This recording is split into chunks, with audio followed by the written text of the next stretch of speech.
Welcome to this chapter on design for space bubbles. Let us begin this chapter with a short activity.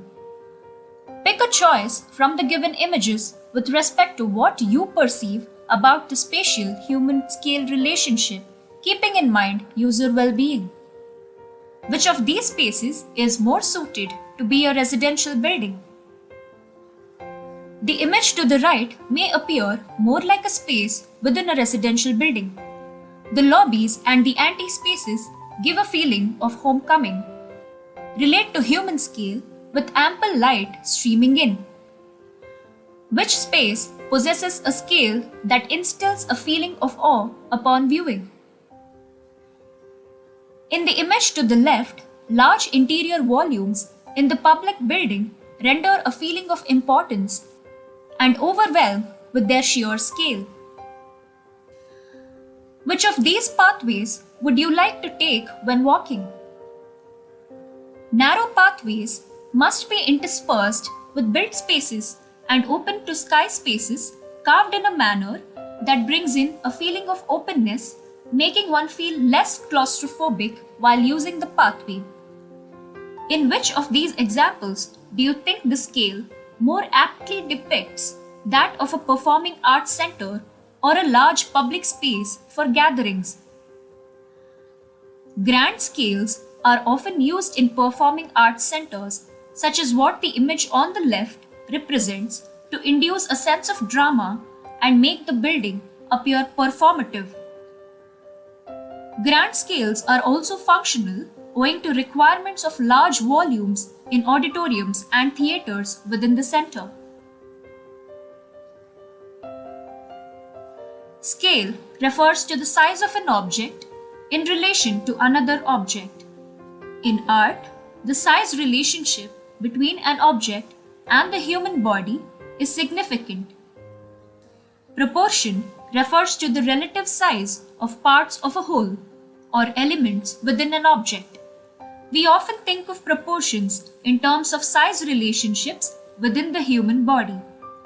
Scale is the relative size of individual elements compared to each other and to a reference measurement.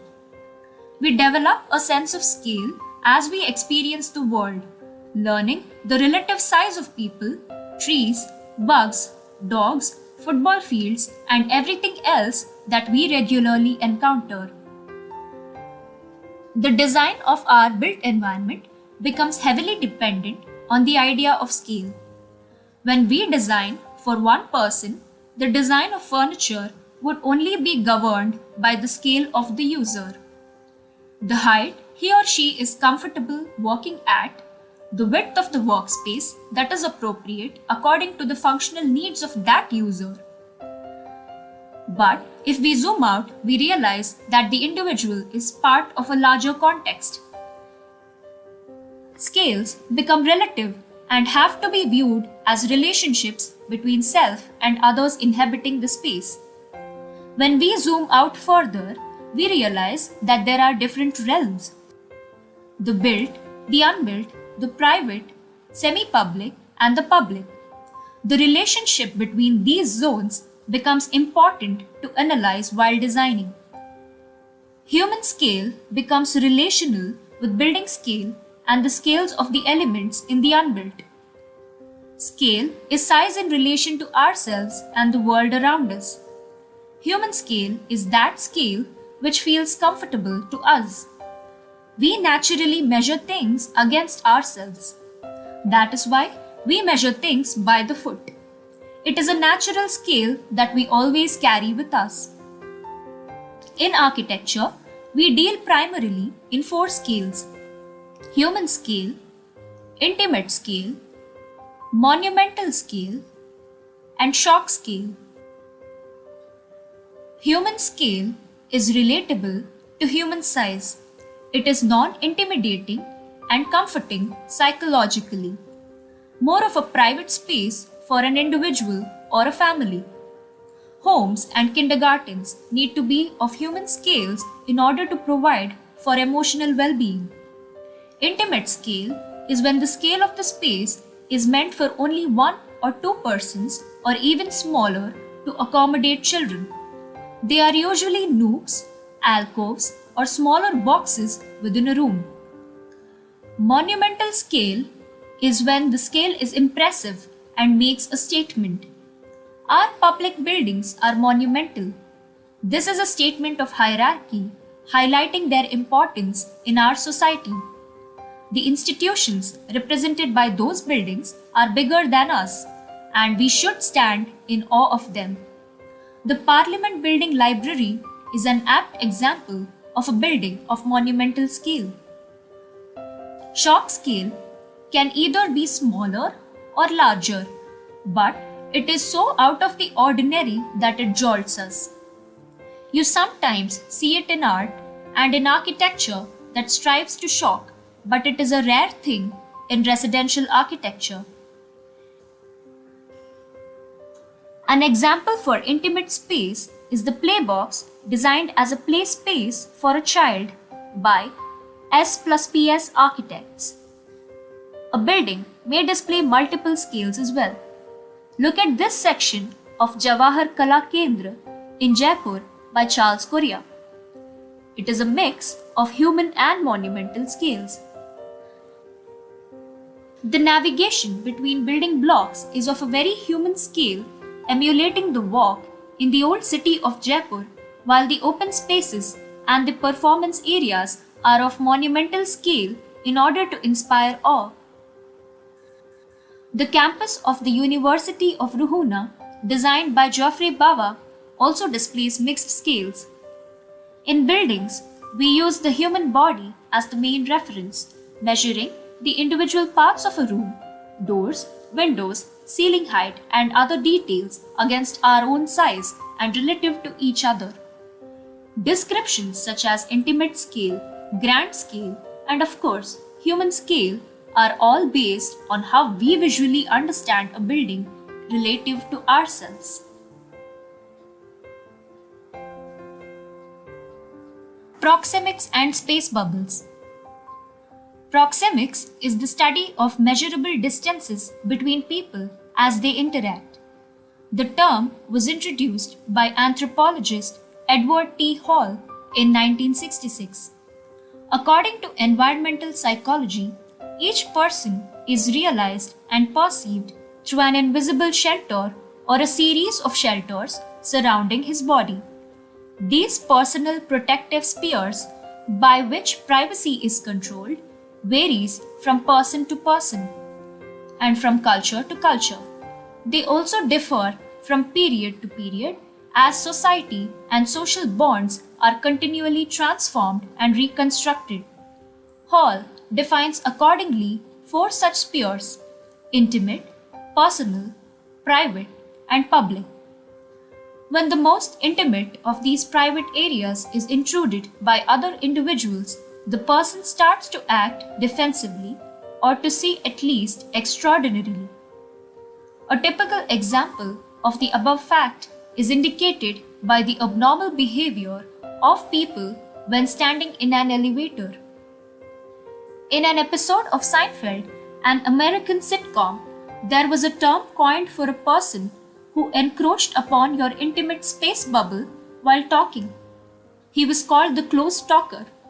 Watch the episode to get a funny take on the very relevant subject of proxemics. According to Edward T. Hall, the man who coined the term proxemics, social distance between people is reliably correlated with physical distance, as are intimate and personal distance according to the following delineations. Intimate distance for embracing, touching, or whispering ranges anywhere between 6 to 18 inches or even closer. Personal distance for interactions among good friends or family members ranges anywhere from 1.5 to 4 feet. Social distance for interactions among acquaintances ranges anywhere from 4 to 12 feet. Public distance used for public speaking ranges from 12 to 25 feet. However, it's important to note that different cultures maintain different standards of personal space. Comfortable personal distances depend not only on culture but also the social situation, gender, and individual preference. The appropriate play of scale, along with several elements in architecture like form, connections, porosity, planes, volumes, etc., could create magic in architecture and interior spaces. Glass can have a very effective role to play in modifying or enhancing scales and volumes in the built environment. Let us look at some examples of how glass could contribute in the design for space bubbles. Bringing in strategic daylight into a monumental interior space, rendering enhanced drama within the space. Breaking long facades and making them softer and more relatable to the human scale. Bringing human scale to monumental buildings. Some monumental buildings could be intimidating. Glass could effectively be used at points of transition from the building line to the insides of the building envelope. Let us look at the Sumaya library by Samit Padora and Associates a little more closely to understand the role of scale and glass in creating a unified language in architecture. The library interior has varied spatial and seating systems. A floor stool system towards the edges for a more intimate study area, and towards the center, tables and stools for collaborative study. The self-structured window bays are striated profiles for increased stability with economical window section sizes. The interior spaces see a flood of daylight that is the most essential criteria in libraries for ease in reading and for enhanced energy levels. A place inside for study and a place above for play. With the limited teaching resources available in the larger vicinity, there was a need for an inspiring spatial experience to be a magnet to attract students and other residents from the nearby settlements after school hours. The library lies at the intersection of a student's daily routine. It became a pavilion accessed from multiple sides, with students potentially engaging with books while traversing through the library or over it. Go back to your case study picked in the first part of this module. Observe the surroundings of the space that you have chosen. What are the different scales of the space that you observe? How do they respond to the function and the number of users in that space? What role does glass play in modifying the scales of the space? Note all the factors you studied and space it out. After you are done with observing, mark the factors on a scale of 1 to 10 in the Excel sheet provided to you and write your experience.